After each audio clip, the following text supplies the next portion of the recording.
Tim SAR langsung menuju lokasi penyelamatan korban usai menerima informasi. Dalam skenario, ada 2 titik penyelamatan, 1 korban tertimpa reruntuhan, sementara titik kedua berada di lantai bertingkat. Peralatan evakuasi dikerahkan dalam simulasi ini.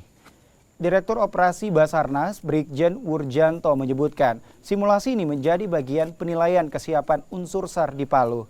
Simulasi dilakukan di bekas lokasi terjadinya bencana likuifaksi di Kelurahan Petobo. Pertimbangannya di sini mungkin saya sampaikan supaya kita menjaga